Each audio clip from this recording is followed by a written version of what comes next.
ሰላም ፍትዋትን ክብራንን አምር ለዓለም ትርከቡ ነሸናለይ ቤተሰብ ከመይ ትኾኑ ኩሉ ሰላም እግዚአብሔር ይመስገን ብወገኔ ሰላምዬ ንስኻትኩም እውን በብዘለኹምዎ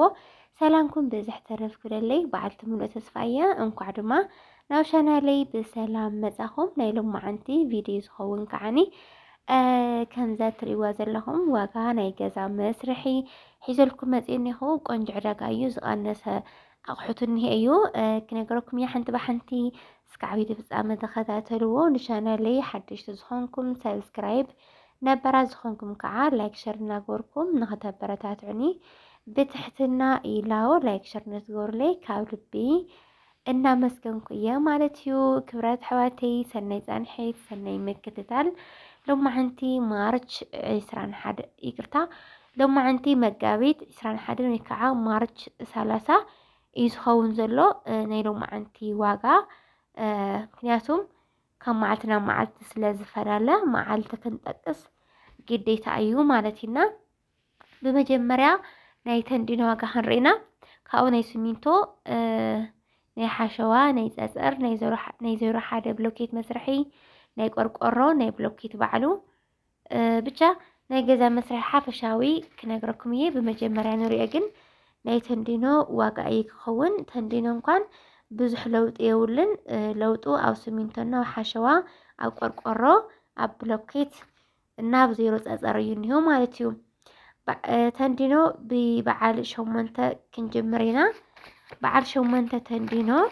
ናይ ቱርኪ ብረት ማለት እዩ ንሓንቲ ፍረ 840 እዩ ክሽየጥ ውዒሉ ዘሎ።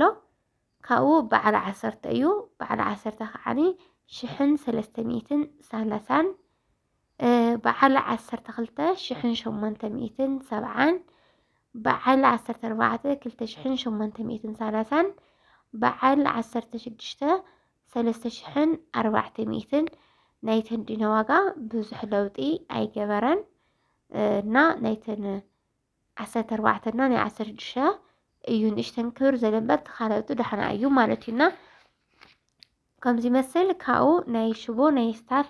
ናይ ሚስማር እዩ። ምክንያቱም ተንዲኖ ግዴታ ተገዚእኹም ስታፍና ሽቦ ሚስማር ስለ ዘድሊ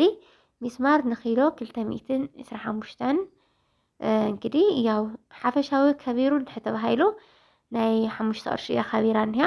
ካብቲ ዝሓለፈ ሰሙን ግን ምቅያር ኣይግበረን ኣብ ዘለዎ እዩ ዝኒሆ ማለት እዩ። ስታፍ እውን ተመሳሳሊ ናይ 10 ቅርሺ ወስኻ ጌራ እኒሃ ካብቲ ከቢሩ ዝበሃል 180 ነይሩ ያው 10 ቅርሺ ወሲኻ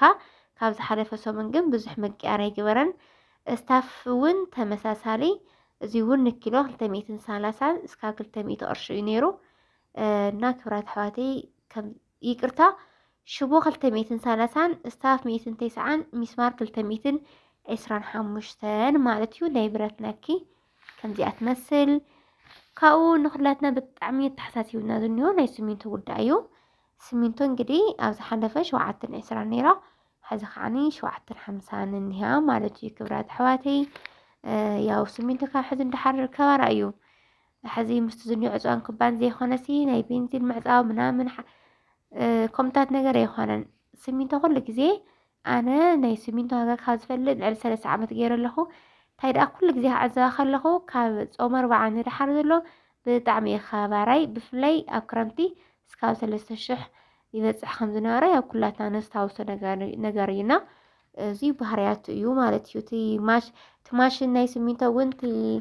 መሰቦ ማለት እዩ እናዝሓለ እዩ ዝኸደ ክረምቲ ብዙሕ ኣይሰርሕን። ካብኡ ናይ መብዛሕትኩም ሕቶ ቆርቆሮ እዩ። ዋጋ ቆርቆሮ በቲ ቀዳማይ ደረጃ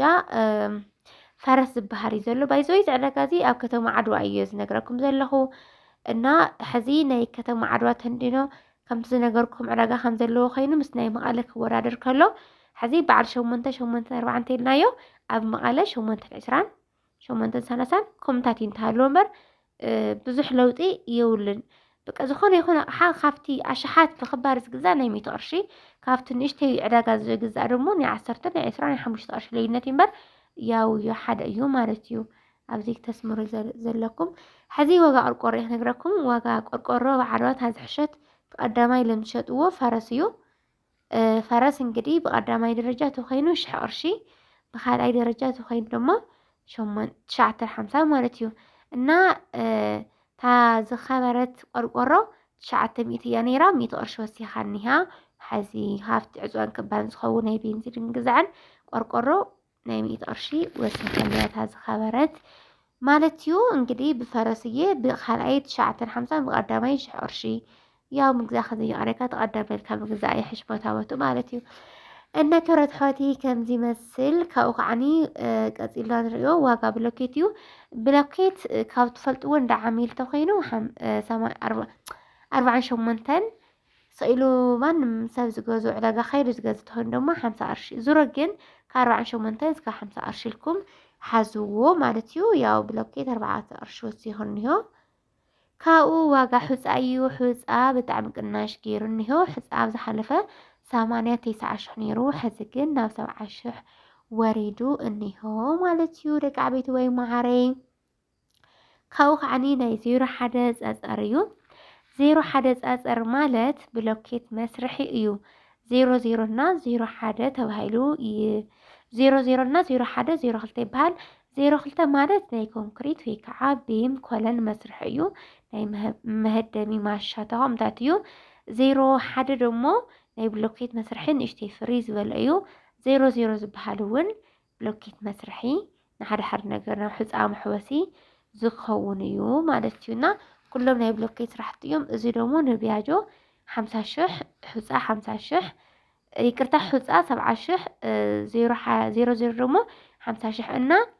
زي 5 شح زينيو 4 شح ينيرو ياو حزق حزيز كاب 5 قال نيرا 20 قال هو صاغيرانيا حفشاو كن قدنيسو نهي خافتنا اذا حلفسو من مالتيو انا ياو ناي غزا مسرحي لزا حاسبكو لو ما عندي زيني نيران عقص على دمو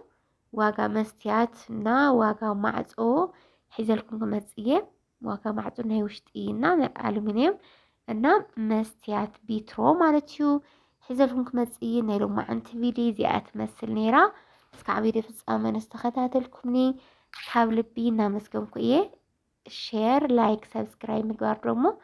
كيرسا كبرات حواتي حساب ريتخم اكومنت صحاف لي كاوزي بزللك سرحلكم اترليو نقرات ندحر هاليو اكومنت